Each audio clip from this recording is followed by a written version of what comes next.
ಸ್ಮರಣೀಯ ಬಸವಾದಿ ಪ್ರಮುಖರನ್ನ ಕಾರುಣಿಕ ಯುಗ ಪುರುಷರಾದ ಹಾನಗಲ್ ಕುಮಾರ ಮಹಾಶಿವಯೋಗಿಗಳವರನ್ನು ಹೃದಯ ಮಂದಿರದಲ್ಲಿ ಸ್ಮರಿಸಿ ಹಾಲ್ಕೆರೆಯ ಅನ್ನದಾನೇಶ್ವರ ಸಂಸ್ಥಾನ ಮಠದ ನಿರಂಜನ ಗುರು ಪರಂಪರೆಗೆ ಹಣೆಮಣಿದು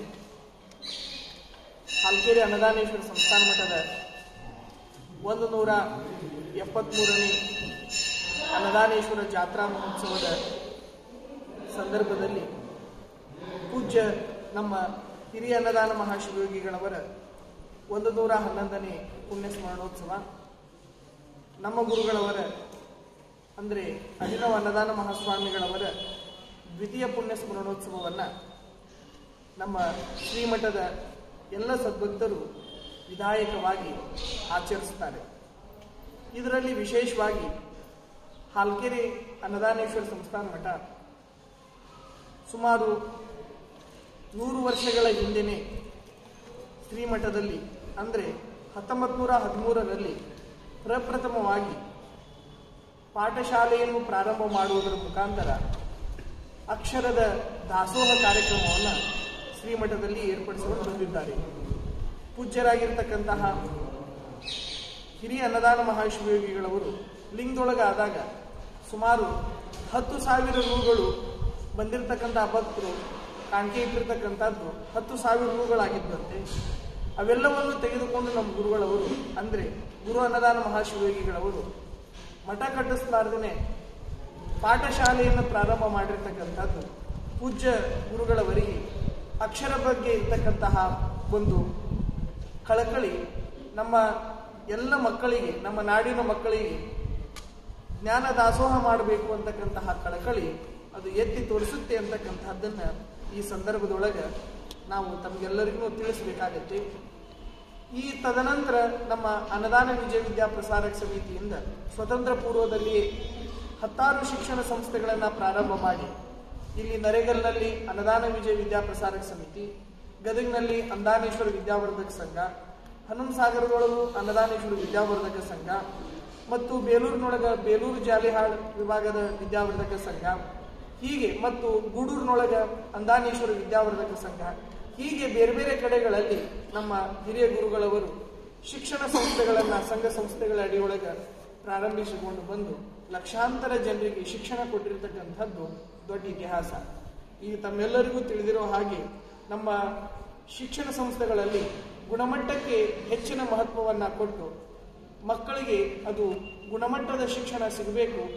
ಈಗಿರ್ತಕ್ಕಂತಹ ಮೆರಿಟ್ ಯುಗದೊಳಗೆ ಎಲ್ಲ ಮಕ್ಕಳು ಪ್ರತಿಭಾ ಸಂಪನ್ನರಾಗಬೇಕು ಅಂತಕ್ಕಂತಹ ಅಪೇಕ್ಷೆ ಇಟ್ಕೊಂಡು ನಮ್ಮ ಗುರುಗಳು ಸಾಕಷ್ಟು ಒಂದು ಕಟ್ಟುನಿಟ್ಟಿನಲ್ಲಿ ಪರೀಕ್ಷೆಗಳನ್ನು ನಡೆಸ್ತಕ್ಕಂಥ ವ್ಯವಸ್ಥೆಯನ್ನು ನರೇಗಲ್ನಲ್ಲಿ ಮಾಡ್ಕೊಂಡು ಬಂದಿರತಕ್ಕಂಥದ್ದು ತಮ್ಮೆಲ್ಲರಿಗೂ ತಿಳಿದಿರ್ತಕ್ಕಂಥ ವಿಷಯ. ಇದರ ಜೊತೆಗೆ ನಮ್ಮ ಕರ್ನಾಟಕದೊಳಗೆ ಇರತಕ್ಕಂತಹ ಮಠಮಾನ್ಯಗಳು ಸ್ವತಂತ್ರ ಪೂರ್ವದಿಂದ ಸ್ವತಂತ್ರ ಬಂದ ನಂತರ ಸರ್ಕಾರಕ್ಕೂ ಆಗದೇ ಇರತಕ್ಕಂತಹ ಕೆಲಸ ಅಂದರೆ ಎಲ್ಲರೂ ಶಿಕ್ಷಿತರನ್ನಾಗಿ ಮಾಡಬೇಕು ಅಂತಕ್ಕಂತಹ ಕೆಲಸವನ್ನ ಮಠಮಾನ್ಯದವರೆಲ್ಲರೂ ಮಾಡ್ಕೊಂಡು ಬಂದರು. ಆದರೆ ಆಗಿರ್ತಕ್ಕಂತಹ ಸಂದರ್ಭದೊಳಗೆ ನಾವು ಉಚಿತ ಪ್ರಸಾದವನ್ನು, ಉಚಿತ ಶಿಕ್ಷಣವನ್ನು ಕೊಟ್ಟರು. ಈಗಾಗಲೇ ಸರ್ಕಾರ ಸಾಕಷ್ಟು ತನ್ನದೇ ಆಗಿರ್ತಕ್ಕಂತಹ ನಿಯಮಗಳನ್ನು ರೂಪಿಸಿ ಎಲ್ಲೆಡೆಯೂ ಶಿಕ್ಷಣ ಸಂಸ್ಥೆಗಳನ್ನು ಸರ್ಕಾರ ಗೌರ್ಮೆಂಟ್ ಶಾಲೆ ಕಾಲೇಜುಗಳೆಲ್ಲ ಪ್ರಾರಂಭವಾಗ್ತಾ ಇದೆ. ಈಗ ಪ್ರಸ್ತುತ ಸಂದರ್ಭದೊಳಗೆ ನಮ್ಮ ಜನರಿಗೆ ಜ್ಞಾನ ಹೆಚ್ಚಾಗಿದೆ, ಆದ್ರೆ ತಿಳುವಳಿಕೆ ಕಡಿಮೆ ಆಗ್ತಾ ಇದೆ ಅಂತಕ್ಕಂಥದ್ದು ನಮ್ಗೆ ಎದ್ದು ತೋರಿಸುತ್ತೆ. ಆಹಾರದ ಬಗ್ಗೆ ಯಾರಿಗೂ ಕಳಕಳಿ ಇಲ್ಲ. ನಾವು ಯಾವ ಆಹಾರವನ್ನು ತಿಂದು ಬದುಕ್ತೀವೋ ಆ ಆಹಾರ ಬೆಳೀತಕ್ಕಂತಹ ಭೂಮಿಯ ಒಂದು ಫಲವತ್ತತೆಯನ್ನು ಉಳಿಸ್ಕೊಳ್ಬೇಕು ಅಂತಕ್ಕಂತಹ ಜ್ಞಾನ ಕಡಿಮೆ ಆಗ್ತಾ ಇದೆ. ಪ್ರತಿಯೊಂದನ್ನು ನೋಡಿದಾಗ ನಮ್ಮ ಪರಿಸರವನ್ನು ಯಾವ ತೆರನಾಗಿ ಸಂರಕ್ಷಣೆ ಮಾಡಿಕೊಳ್ಬೇಕು, ಇವೆಲ್ಲವೂ ಸಹ ಮಕ್ಕಳಿಗೆ ಚಿಕ್ಕವರಿದ್ದಾಗ ಈ ಎಲ್ಲ ಶಿಕ್ಷಣಗಳನ್ನು ಕೊಟ್ಟಿವೆ ಅಂತಂದ್ರೆ ಬದುಕುವುದು ಅಂದ ತಕ್ಷಣ ಯಾವುದೋ ಒಂದು ವೃತ್ತಿಯನ್ನು ಪಡೆದು ಒಂದು ಹುದ್ದೆಯನ್ನು ಪಡೆದು ಗೌರ್ಮೆಂಟ್ ಜಾಬ್ ಆಗಿ ನಾನು 40-50 ಸಾವಿರ ರೂಪಾಯಿ ಸ್ಯಾಲ್ರಿ ತಗೊಂಡ್ಬಿಟ್ರೆ ಅಲ್ಲ. ಬದುಕು ಅಂತಂದ್ರೆ ನನ್ನ ದೇಹದೊಳಗೆ ಉಸಿರುವವರೆಗೂ ಸಹ ಪ್ರಕೃತಿಯನ್ನ, ದೇವರು ಕೊಟ್ಟಿರ್ತಕ್ಕಂಥ ಆಶೀರ್ವಾದದ ಈ ಜಗತ್ತನ್ನ ಸುಂದರವಾಗಿ ನಾವು ಅನುಭವಿಸಬೇಕು ಅಂತಕ್ಕಂತಹ ಒಂದು ತಿಳುವಳಿಕೆ ಇಂದಿನ ತಂತ್ರಜ್ಞಾನ ಯುಗದೊಳಗೆ ನಮ್ಮ ಜನರೇಷನ್ಗೆಲ್ಲ ಕಡಿಮೆ ಆಗ್ತಾ ಇದೆ. ಈ ಎಲ್ಲ ಜಾಗೃತಿ ಮಾಡಬೇಕು. ಎಲ್ಲರಿಗೂ ಅಬಾಲ ವೃದ್ಧರಾದಿಯಾಗಿ ಸಣ್ಣ ಮಕ್ಕಳನ್ನ ಹಿಡ್ಕೊಂಡು ವೃದ್ಧರವರೆಗೂ ಎಲ್ರಿಗೂ ಉಪಯೋಗ ಆಗ್ತಕ್ಕಂತಹ ಕಾರ್ಯಕ್ರಮಗಳನ್ನು ನಮ್ಮ ಜಾತ್ರಾ ಮಹೋತ್ಸವದೊಳಗೆ ಮಾಡಬೇಕು ಅಂತಕ್ಕಂಥ ಉದ್ದೇಶದಿಂದ ಅಕ್ಷರ ಅಂತಕ್ಕಂಥ ಹೆಸರಿನಡಿಯೊಳಗೆ ಪ್ರಾರಂಭ ಮಾಡ್ತಾ ಇದ್ದೇವೆ. ಅಕ್ಷರ ಅಂದ್ರೆ ನಾಶ ಅಂತ, ಅಕ್ಷರ ಅಂದ್ರೆ ನಾಶವಿಲ್ಲದ್ದು ಅಂತ. ನಾವು ಈಗಿರ್ತಕ್ಕಂತಹ ಸಂಪನ್ಮೂಲ ಆಗಲಿ, ನಮ್ಮ ಪ್ರಕೃತಿ ಸಂಪತ್ತನ್ನಾಗಲಿ, ಇದ್ಯಾವುದನ್ನೂ ಸಹ ನಾವು ನಾಶ ಮಾಡಬಾರ್ದು. ಇದನ್ನ ನಾವು ಉಳಿಸ್ಕೊಂಡು ಹೋಗ್ಬೇಕು. ಮಕ್ಕಳಿಗೆ ಏನಾದರೂ ಕೊಡೋಂಗಿದ್ರೆ ನಾವು ಆಸ್ತಿ ಕೊಡೋದಲ್ಲ, ಅವರಿಗೆ ಆರೋಗ್ಯವನ್ನ ಕೊಡಬೇಕು. ಮಕ್ಕಳಿಗೆ ನಾವು ಪೌಷ್ಟಿಕಾಂಶ ಇರ್ತಕ್ಕಂಥ ಆಹಾರವನ್ನ ಕೊಡಬೇಕು ಅಂತಕ್ಕಂತಹ ಜಾಗೃತಿ ಜನಸಾಮಾನ್ಯರಲ್ಲಿ ಮೂಡಬೇಕು. ಅವೈಜ್ಞಾನಿಕವಾಗಿರ್ತಕ್ಕಂತಹ ಕೃಷಿ ಪದ್ಧತಿಯನ್ನ ನಾವು ಬಿಟ್ಟು ವೈಜ್ಞಾನಿಕವಾಗಿ ಭೂಮಿಯ ಫಲವತ್ತತೆ ಉಳಿಬೇಕಾದ್ರೆ ನಾವು ಯಾವ ತೆರನಾಗಿ ಕೃಷಿ ಮಾಡಬೇಕು. ಮತ್ತು ಈಗಿರ್ತಕ್ಕಂತಹ ಪರಿಸ್ಥಿತಿ ಒಳಗೆ ನಮ್ಗೆ ಕಡಿಮೆ ಮಳೆ ಆಗ್ತಾ ಇದೆ, ಇಲ್ಲಿ ನಾವು ಇಳುವರಿ ಹೆಚ್ಚು ಬರಬೇಕಂತಂದು ಯಾವ ತೆರನಾಗಿ ನಾವು ವೈಜ್ಞಾನಿಕತೆಯನ್ನು ಅಳವಡಿಸಿಕೊಳ್ಬೇಕು ಅಂತಕ್ಕಂತಹ ಹಲವಾರು ಕಾರ್ಯಕ್ರಮಗಳಿಗೆ ಈ ವರ್ಷದ ಜಾತ್ರಾ ಮಹೋತ್ಸವದೊಳಗೆ ನಾವು ಚಾಲನೆಯನ್ನ ನೀಡ್ತಾ ಇದ್ದೇವೆ. ಇದೊಂದು ವಿನೂತನವಾಗಿರ್ತಕ್ಕಂತಹ ಕಾರ್ಯಕ್ರಮ. ಹಾಲ್ಕೇರಿ ಮಠದ ನಮ್ಮ ಹಿರಿಯ ಗುರುಗಳೆಲ್ಲ ವಿಶೇಷ ಉಳಿವಿ ಯಾತ್ರೆ ಮೊದಲು ಮಾಡಿಕೊಂಡು ದೊಡ್ಡ ದೊಡ್ಡ ಕಾರ್ಯಕ್ರಮಗಳನ್ನೆಲ್ಲ ಸಾವಯವ ಕೃಷಿ, ಜೈವಿಕ ಇಂಧನದ ಕುರಿತು ಜಾಗೃತಿ, ಜನರಲ್ಲಿ ಅಜ್ಞಾನ ದೂರ ಆಗಬೇಕು, ಎಲ್ಲರೂ ಸಹ ಸಹಬಾಳ್ವೆಯಿಂದ ಬಾಳಬೇಕು ಅಂತಕ್ಕಂಥದ್ದನ್ನೆಲ್ಲ ನಮ್ಮ ಹಿರಿಯ ಗುರುಗಳವರು ಮಾಡಿರ್ತಕ್ಕಂಥದ್ದು ತಾವುಗಳೆಲ್ಲ ತಿಳಿದಿರ್ತಕ್ಕಂಥ ವಿಷಯ. ಈ ವರ್ಷ ನಾವು ವಿಶೇಷವಾಗಿ ವರ್ಷದಿಂದ ವರ್ಷಕ್ಕೆ ನಮ್ಮಲ್ಲಿರ್ತಕ್ಕಂಥ ಮಕ್ಕಳ ಕಡೆಯಿಂದನೇ ನಾವು ಎಲ್ಲ ಕಾರ್ಯಕ್ರಮಗಳನ್ನ ಕೊಡ್ತೇವೆ. ಇದೊಂದು ವಿಶೇಷ. ಇಲ್ಲಿ ಯಾರೋ ತಜ್ಞರನ್ನ ಕರೆಸಿಕೊಡೋದಲ್ಲ, ಮೊದಲು ಟ್ರೈನಿಂಗ್ ತಜ್ಞರಿಂದ ಕೊಡಿಸಿ ಅದನ್ನು ಮಕ್ಕಳ ಕಡೆಯಿಂದನೇ ನಾವು ತಿಳಿಸಿದ್ವಿ ಅಂತಂದ್ರೆ ಜನಸಾಮಾನ್ಯರಿಗೆ ಇನ್ನೂ ಅದು ಮನನ ಆಗುತ್ತೆ. ಯಾಕಂತಂದ್ರೆ ಇವತ್ತಿನ ಮಕ್ಕಳೇ ನಾಳಿನ ನಾಡ ಹಿರಿಯರಾಗೋದ್ರಿಂದ ಅವ್ರಿಗೆ ಆ ಪ್ರಜ್ಞೆಯನ್ನ ಕೊಟ್ವಿ ಅಂತಂದ್ರೆ ಈ ಭಾಗದೊಳಗಿರ್ತಕ್ಕಂತಹ ಸಾವಿರಾರು ಮಕ್ಕಳು ಅವರು ಪ್ರಜ್ಞಾವಂತರಾಗೋದಂದ್ರೆ ಇನ್ನು ತಿಳುವಳಿಕೆ ಎಲ್ರಿಗೂ ಇದೆ. ಆದ್ರೆ ನಮ್ಮ ಸಂಪತ್ತನ್ನ, ಪ್ರಕೃತಿ ಸಂಪತ್ತನ್ನ ಉಳಿಸ್ಬೇಕು ಅಂತಕ್ಕಂತಹ ಒಂದು ಪ್ರಜ್ಞೆ ಎಲ್ರಿಗೂ ಒಡಮೂಡಬೇಕು ಅನ್ನೋ ಉದ್ದೇಶದಿಂದ ಈ ಕಾರ್ಯಕ್ರಮವನ್ನು ನಾವು ನಮ್ಮ ಜಾತ್ರಾ ಮಹೋತ್ಸವದೊಳಗೆ ಪ್ರಾರಂಭ ಮಾಡ್ತಾ ಇದ್ದೇವೆ. ಮಕ್ಕಳೇ ಸ್ಟಾಲ್ ಆಗ್ತಾರ, ಅಲ್ಲಿ ಅವರೇ ಅಡಿಗೆ ಮಾಡ್ತಾರ. ಅವರ ಬಂದಿರತಕ್ಕಂಥವ್ರಿಗೆ ಮಕ್ಕಳಿಗೆ ಅಡಿಗೆ ಹೇಗೆ ಮಾಡಬೇಕು ಪ್ರತಿಯೊಂದನ್ನು ಸಹ ನಾವು ಎಲ್ಲ ನಮ್ಮ ಬಸವಣ್ಣನವ್ರ ಕುರಿತು ಹೇಳ್ಬೇಕಾದಾಗ ಉಣಗಲಿಸಿದ ನಡೆಗಲಿಸಿದ ಅಂತ ಹೀಗೆಲ್ಲ ನಾವು ಬಸವಣ್ಣನವ್ರ ಕುರಿತು ಹೇಳ್ಬೇಕಾದಾಗ ಹೇಳ್ತೇವೆ. ಹಾಗೆ ನಮ್ಮ ಅಕ್ಷರ ಜಾತ್ರೆ ಮೂಲಕ ನಾವು ಅದನ್ನ ವಿಶೇಷವಾಗಿ ಮಕ್ಕಳಿಗೆ ಎಲ್ಲ ಅವ್ರದ್ದು ಪರಿಪೂರ್ಣ ಜೀವನ ಆಗ್ಲಿಕ್ಕೆ ಏನ್ ಬೇಕು ಅದೆಲ್ಲ ಶಿಕ್ಷಣವನ್ನ ನಾವು ಪ್ರಾಯೋಗಿಕವಾಗಿ ಕೊಡ್ತಕ್ಕಂತಹ ಕೆಲಸವನ್ನ ನಮ್ಮ ಶ್ರೀ ಹಾಲ್ಕೇರಿ ಅನ್ನದಾನೇಶ್ವರ ಸಂಸ್ಥಾನ ಮಠ, ಅನ್ನದಾನ ವಿಜಯ ವಿದ್ಯಾಪ್ರಸಾರಕ ಸಮಿತಿ ಎಲ್ಲ ಸಮೂಹ ಅಂಗ ಸಂಸ್ಥೆಗಳ ಮುಖಾಂತರ ಎಲ್ರಿಗೂ ನೀಡಬೇಕು ಅನ್ನೋ ಉದ್ದೇಶದಿಂದ ಈ ವರ್ಷ ಪ್ರಾರಂಭ ಮಾಡ್ತಾ ಇದ್ದೇವೆ. ಈ ವರ್ಷ ಚಾಲನೆ ಇದು, ಅದು ವರ್ಷ ಪೂರ್ತಿ ಆಗ್ಬೋದು. ವರ್ಷದಿಂದ ವರ್ಷಕ್ಕೆ ಅದನ್ನು ವಿಶೇಷವಾಗಿರ್ತಕ್ಕಂತಹ ಕಾರ್ಯಕ್ರಮ ಅದು ಇಲ್ಲಿ ಹಾಲ್ಕೇರಿ ಒಳಗಾಗತ್ತ.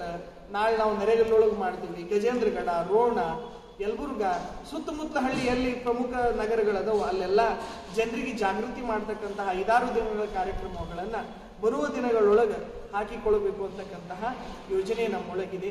ತಾವುಗಳೆಲ್ಲ ಇಲ್ಲಿ ನಾವು ಬ್ರೋಚರ್ ಮಾಡಿಸಿದ್ದೇವೆ. ಅದು ನೋಡಿದ್ರೆ ಸಂಕ್ಷಿಪ್ತವಾಗಿ ಮಠದ ಇತಿಹಾಸ ಕೊಟ್ಟಿದ್ದೇವೆ. ಬರಬರ್ತಾ ನಾವು ಬರುವ 13 ಮತ್ತು 14ನೇ ತಾರೀಕಿನ ಕಾರ್ಯಕ್ರಮದೊಳಗೆ ತಾವು ಭಾಗವಹಿಸಿದ್ರಿ ಅಂತಂದ್ರೆ ಇದು ಏನು ವಿಶೇಷತೆ ಅಂತಕ್ಕಂಥದ್ದು ತಮ್ಮೆಲ್ಲರಿಗೂ ತಿಳಿಯುತ್ತೆ. ನಿರ್ಭಯಾನಂದ ಸ್ವಾಮಿಗಳವರು ವಿವೇಕಾನಂದ ರಾಮಕೃಷ್ಣ ಆಶ್ರಮದ ಗದಗಿನ ಅಧ್ಯಕ್ಷರು, ಅವರು ಬಂದು ನಮ್ಮ ಮಕ್ಕಳಿಗೆಲ್ಲ ಒಂದು ಸ್ಫೂರ್ತಿದಾಯಕವಾಗಿರ್ತಕ್ಕಂತಹ ಆಶೀರ್ವಚನವನ್ನು ನೀಡುವರಿದ್ದಾರೆ. ಮತ್ತು ತದನಂತರ ಹಲವಾರು ನಮ್ಮ ಧಾರ್ಮಿಕ ಕಾರ್ಯಕ್ರಮಗಳು, ನಮ್ಮ ಮಠದ ಜಾತ್ರಾ ಮಹೋತ್ಸವ, ನಮ್ಮ ಗುರುಗಳವರು ಜಾತ್ರಾ ಮಹೋತ್ಸವ ಅಂದ ಕೂಡಲೇನ ಅದನ್ನು ಜನಜಾಗೃತಿ ಉತ್ಸವವನ್ನಾಗಿ ಮಾಡಿರ್ತಕ್ಕಂಥವ್ರು ನಮ್ಮ ಗುರುಗಳು. ಜಾತ್ರೆ ಅಂದ ಕೂಡಲೇನ ಪ್ರಸಾದ ಮಾಡೋದು, ಬೆಂಡು ಬೆತ್ತಾಸೆಗಳನ್ನು ತೆಗೆದುಕೊಂಡು ಹೋಗುವುದಷ್ಟೇ ಅಲ್ಲ, ಜಾತ್ರೆ ಅಂತಂದ್ರೆ ಸಾಮಾಜೀಕರಣಗೊಳ್ಳಬೇಕು ಅಂತಕ್ಕಂತಹ ಒಂದು ಉದ್ದೇಶದಿಂದ ತಾವೆಲ್ಲ ತಿಳಿದಿದ್ದೀರಿ. ಇಲ್ಲೆಲ್ಲ ಅಜ್ಜರು ವಿಶೇಷವಾಗಿರ್ತಕ್ಕಂಥ ಕೃಷಿ ಒಳಗೆ ಯಾರು ಸಾಧನೆ ಮಾಡಿದ್ದಾರೆ ಅವ್ರ ಕರೆದು ಸನ್ಮಾನ ಮಾಡಿದ್ದಾರೆ. 10,000 ಜನ ಕೃಷಿ ಕಾರ್ಮಿಕ ತಾಯಿಯರಿಗೆ ಸನ್ಮಾನ ಮಾಡಿರ್ತಕ್ಕಂಥ ಇತಿಹಾಸ ಅದು ಹಾಲ್ಕೇರಿ ಮಠಕ್ಕಿದೆ. ದೇಶದ ಬೆನ್ನೆಲುಬು ರೈತ ಅನ್ನೋದು ಎಲ್ಲರಿಗೂ ಗೊತ್ತಿದೆ. ಆದ್ರೆ ರೈತರಿಗೆ ನಾವು ಏನು ಕೊಡುವುದಲ್ಲ, ಅವ್ರಿಗೆ ಇನ್ನೂ ವೈಜ್ಞಾನಿಕವಾಗಿ ಹೆಂಗೆ ಕೃಷಿ ಮಾಡಬೇಕು, ಅವ್ರಿಗೆ ಇರ್ತಕ್ಕಂತಹ ಪರಿಸರಕ್ಕೆ ತಕ್ಕಂಗೆ ಅವ್ರು ಯಾವ ತೆರನಾಗಿ ಅವರು ಜಾಗೃತರಾಗಿ ಕೆಲಸ ಕಾರ್ಯಗಳು ತಮ್ಮ ಕೃಷಿ ಕಾಯಕಗಳನ್ನು ಮಾಡಬೇಕು ಅಂತಕ್ಕಂಥದ್ರ ಕುರಿತು ಚಿಂತನ ಮಂಥನಗಳನ್ನು ಮಾಡಿದರೆ ಅವರಿಗೆ ಪ್ರಯೋಜನ ಆಗುತ್ತೆ ಅಂತಕ್ಕಂತಹ ಒಂದು ಮುಖ್ಯ ಉದ್ದೇಶ ನಮ್ಮ ಈ ಒಂದು ಕಾರ್ಯಕ್ರಮದೊಳಗಿದೆ. 5-6 ಸಾವಿರ ಜನ ಸೇರ್ತಾರೆ, ಮಕ್ಕಳ ಸೇರ್ತಾರೆ 13ನೇ ತಾರೀಕಿಗೆ. ಅಂದ್ರೆ ಇದು ವಿಶೇಷವಾಗಿ ಮಕ್ಕಳಿಗೆ ನಾವು ಸ್ಫೂರ್ತಿದಾಯಕವಾಗಿರ್ತಕ್ಕಂಥ ಕಾರ್ಯಕ್ರಮಗಳು ಇರೋದ್ರಿಂದ ಇದು ಬಹಳಷ್ಟು ಹುಡುಗರು ಸೇರ್ತಾವೆ. ಇಬ್ರು ಬರ್ತಾರ. ಇನ್ನು ಉಳಿದಂಗೆ ನಮ್ಮ JS ಪಾಟೀಲ್ ಇರ್ತಾರೆ, ಕಳಕಪ್ಪ ಬಂಡಿಯವರು ಇರ್ತಾರೆ, ಅಮರೇಗೌಡ ಬಯ್ಯಪ್ಪನವರು ಇರ್ತಾರೆ, ಆಮೇಲೆ ಬಸವರಾಜ್ ಪಾಟೀಲ್ ಸೇಡಂ ಅವರು ಮಾಜಿ ರಾಜ್ಯಸಭಾ ಸದಸ್ಯರು, ಅವರು ವೀರಣ್ಣನವರು ಚರಂತಿ ಮಠರು, ಬಿ ಆರ್ ಪಾಟೀಲ್ರು. ಸಂಕ್ಷಿಪ್ತ ಮಕ್ಕಳದ ಕಾರ್ಯಕ್ರಮ ಇರೋದ್ರಿಂದ